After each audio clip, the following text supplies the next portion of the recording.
Merci, Madame la Présidente. Honorable sénateur, je prends la parole pour parler de l'interpellation de la sénatrice Moody sur une question urgente, la réglementation de l'intelligence artificielle au Canada. Tout d'abord, je note que le philosophe Nick Bostrom de l'Oxford a soutenu que, compte tenu de la puissance potentielle des ordinateurs avancés pour effectuer des simulations, notre réalité est très probablement une simulation. Gardant cela à l'esprit, vous voulez peut-être prendre mon discours d'aujourd'hui avec un grain de sel, mais on va attendre à la fin parce que peut-être pas. Chers collègues, nous sommes à l'aube d'une profonde transformation, l'intelligence artificielle. C'est un changement de l'ampleur de la révolution industrielle de l'énergie nucléaire ou de l'avènement de la langue elle-même. L'IA n'est pas une simple technologie émergente, c'est un multiplicateur de force, une capacité polyvalente qui évolue plus vite que nos institutions, nos lois et notre imagination. Aujourd'hui, je vous parlerai de 4 aspects de ce sujet. Premièrement, je décrirai les implications considérables de l'IA et de la réglementation potentielle pour notre démocratie et notre société. Deuxièmement, j'explorerai le confinement technique, normatif et juridique en tant que cadre de gouvernance. Troisièmement, je passerai en revue les approches mondiales de l'UE aux États-Unis et à la Chine avant d'aborder les efforts déployés par le Canada dans le cadre du projet de loi C-27 et la loi sur l'intelligence et les données artificielles. Enfin, je ferai des propositions concrètes pour renforcer notre approche afin que l'IA reste un outil au service de l'intérêt public et non un outil qui le compromet. Tout d'abord, les répercussions sociales de l'IA et la réglementation potentielle. Certains affirment que la réglementation étouffe l'innovation. Dans le contexte de l'IA, cependant, ce que nous voulons, c'est une innovation accompagnée d'une solide gestion des risques. C'est là que la réglementation potentielle entre en jeu. Un cadre réglementaire solide peut attirer les investissements, favoriser l'innovation et renforcer la confiance du public. C'est pourquoi la réglementation potentielle doit tenir compte des droits civils, notamment les droits à la vie privée, à la liberté d'expression et à la transparence, ainsi que des préoccupations relatives à la sécurité et à la responsabilité. Les enjeux ne pourraient être plus importants. L'IA n'est plus marginale. Elle est en train de remodeler notre façon de travailler, d'apprendre, de communiquer et de gouverner. Dans ses formes les plus avancées, l'IA ne se contentera pas de nous assister, elle nous remplacera, optimisera, prévoira et parfois nous dépassera.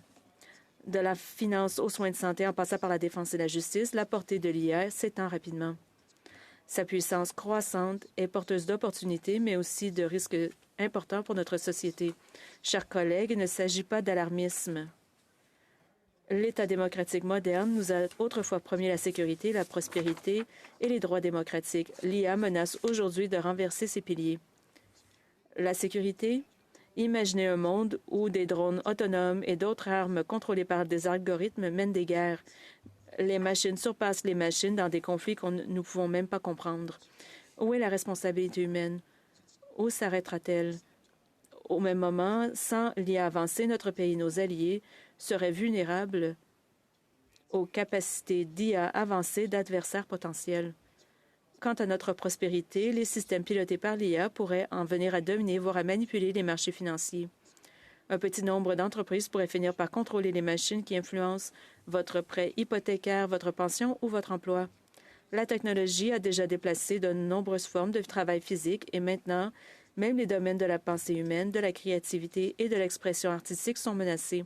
Dans une société dont le contrat social équilibre depuis longtemps les bénéfices de la libre entreprise avec les protections d'un filet de sécurité sociale, quel nouveau défi l'IA posera-t-elle à ce fragile équilibre? L'IA pourrait également nuire à la justice sociale. Une étude publiée en 2019 dans le journal Science a révélé que l'IA utilisée dans le secteur de la santé aux États-Unis était beaucoup moins susceptible de recommander des soins aux patients noirs qu'aux patients blancs présentant des pathologies similaires, non pas par malveillance, mais parce qu'elle reflétait la discrimination passée inscrite dans les données. Il ne s'agit pas d'un parti pris conscient, mais d'un préjudice structurel. Il est invisible jusqu'à ce qu'il devienne systémique.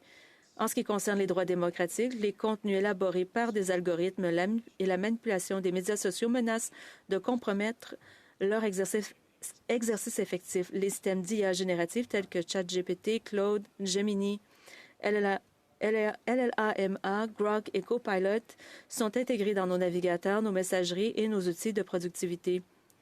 Ces outils ne se contentent pas de générer du texte, ils façonnent l'influence. et dirigent des flux d'informations, encadrent les débats et définissent les tonalités émotionnelles.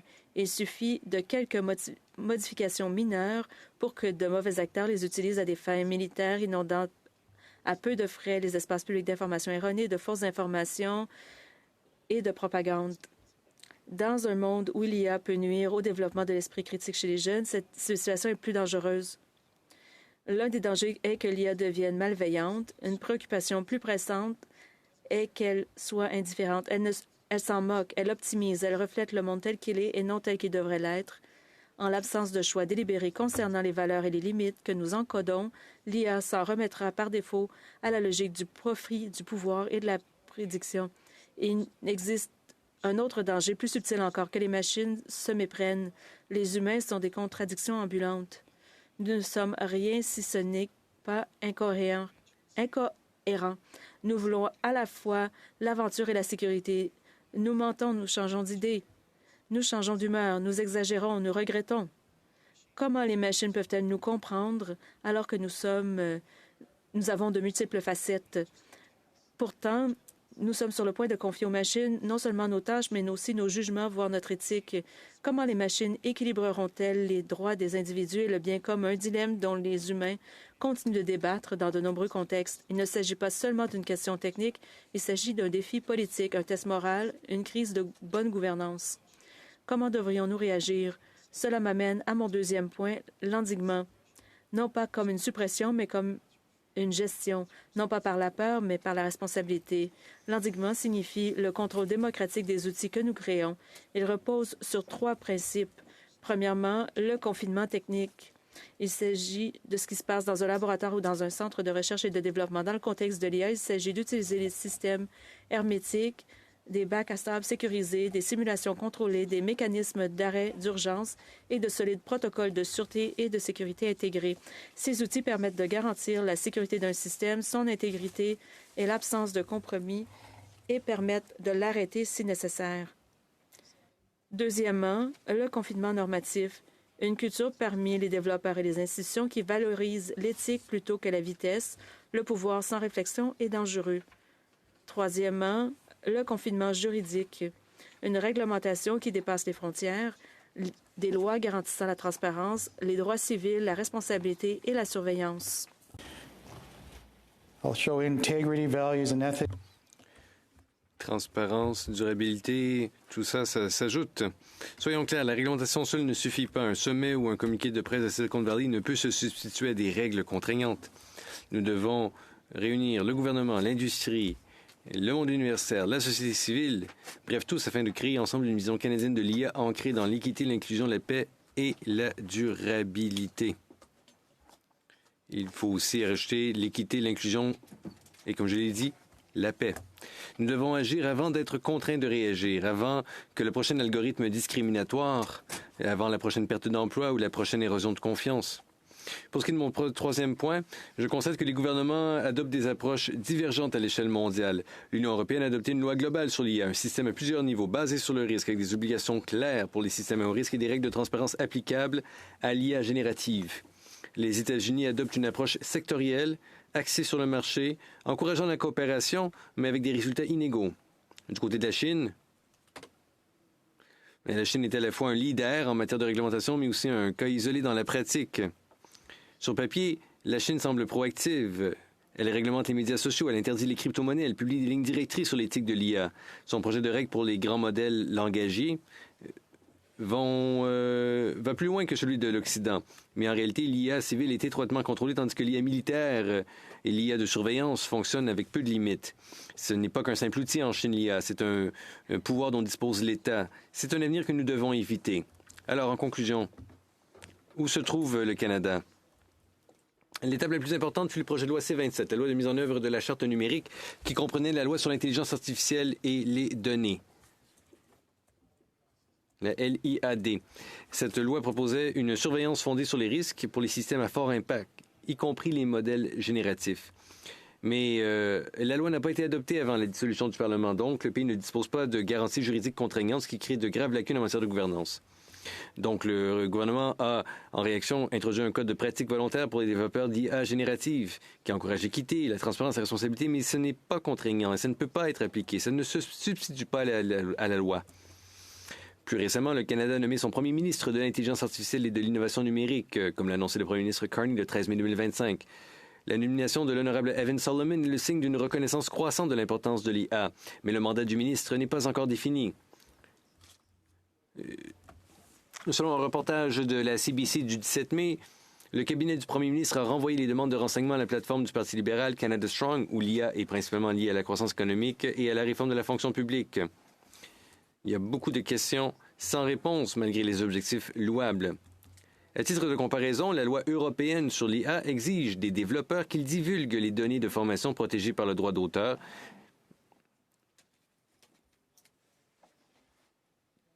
qu'ils empêchent la production de contenus légaux et qu'ils respectent les règles de confidentialité. L'approche du Canada reste vague et inefficace avec un code qui n'est que volontaire. Les lacunes sont particulièrement évidentes dans un domaine essentiel, la protection de la vie privée. La protection de la vie privée, ça doit faire l'objet d'une attention urgente. L'IA transforme la manière dont les données sont collectées, déduites et utilisées. Au Québec, une décision rendue en 2022 a conclu que les prévisions de décrochage scolaire générées par l'IA étaient, même basées sur des données anonymes, considérées comme des informations personnelles. Le commissaire à la protection de la vie privée a demandé que les systèmes d'IA à haut risque fassent obligatoirement l'objet d'une évaluation des facteurs relatifs à la vie privée. Après tout, il faut s'assurer que l'IA serve les gens et non pas l'inverse. Nous devons veiller à ce qu'il y ait des normes applicables pour définir et réglementer l'IA générative, des garanties obligatoires en matière de protection de la vie privée et des évaluations d'impact, des règles de divulgation publique pour les applications à haut risque et une surveillance indépendante dotée d'un pouvoir d'exécution. Cela signifie aussi une consultation large et inclusive avec des technologues, des éthiciens, des dirigeants syndicaux, des communautés autochtones et des Canadiens. Honorable sénateur, la gouvernance de l'IA est un défi mondial, mais notre réaction doit être tout à fait canadienne, c'est-à-dire ancrée dans la dignité, l'égalité, la transparence et l'état de droit. L'IA, ce n'est pas qu'un simple outil. L'IA modifie notre façon de prendre des décisions, d'attribuer responsabilités et définir action humaine. C'est avec clarté et détermination que nous devons nous attaquer à la question. Si nous tardons, nous prendrons du retard et nous laisserons les systèmes numériques évoluer plus vite que nos lois et exposer les Canadiens à la discrimination, à la désinformation et aux violations de la vie privée. Engageons-nous à faire de l'innovation canadienne une force, non seulement pour le développement économique, mais aussi pour la justice et le bien-être. Et c'est pas moi seul qui m'engage, c'est nous tous. En bref, alors que la science-fiction devient réalité, rappelons-nous la leçon transmise par Terminator. Pour reprendre les mots de John Connor, il n'y a pas d'autre destin que celui que nous nous créons. Merci. Haikitatanamien. Senator Kutcher, you have a question? Vous avez une question, sénateur Kutcher? Sénateur Klein, répondrez-vous à une question? Oui, la réponse est 7. Sénateur Kutcher, je vous remercie. Merci à vous et à la sénatrice Moody pour ces discours et surtout à la sénatrice Moody d'avoir lancé les bases de ce débat fort important. Une question pour nous amener à réfléchir, c'est que le développement de l'IA se fait dans deux catégories distinctes. D'une part, il y a l'IA motivée et dont le moteur, c'est l'État, qui vise à maintenir des principes socialistes. Hein? Bon, ça, c'est leur appellation, pas la mienne. Puis ensuite, il y a le développement de l'IA privée. Si je comprends bien, il est peu probable qu'un pays puisse créer des règles, des lois qui vont gouverner ce qui se fait par l'État et ce qui se fait par le privé. Est-ce qu'on a commencé à parler d'une agence mondiale qui aurait ce pouvoir de réglementation? Je pense, par exemple, à quelque chose similaire à l'Agence internationale de l'énergie atomique. Est-ce qu'on devrait, là, se réunir avec des pays qui partagent notre perspective pour mettre cela en œuvre? Ça fait partie des perspectives qu'il faut explorer, absolument, sénateur, je suis d'accord. Mais quand vous réunissez des gens dans un tel sommet, il faut avoir les bonnes personnes. J'ai énormément confiance envers les capacités canadiennes, mais il faut donner une raison aux gens de se réunir. Il faut mobiliser les gens, il faut que les gens s'engagent et se demander qu'est-ce qui arrive s'ils échouent. Bon, ensuite on parlera de comment arriver à nos fins. Je sais que le premier ministre aime parler du comment plutôt que du quoi et du pourquoi. Moi, je préfère parler du pourquoi pour mobiliser les gens, pour que les gens savent pourquoi ils se battent, pourquoi ils luttent. Mais ce que vous suggérez, c'est certainement un bon point de départ.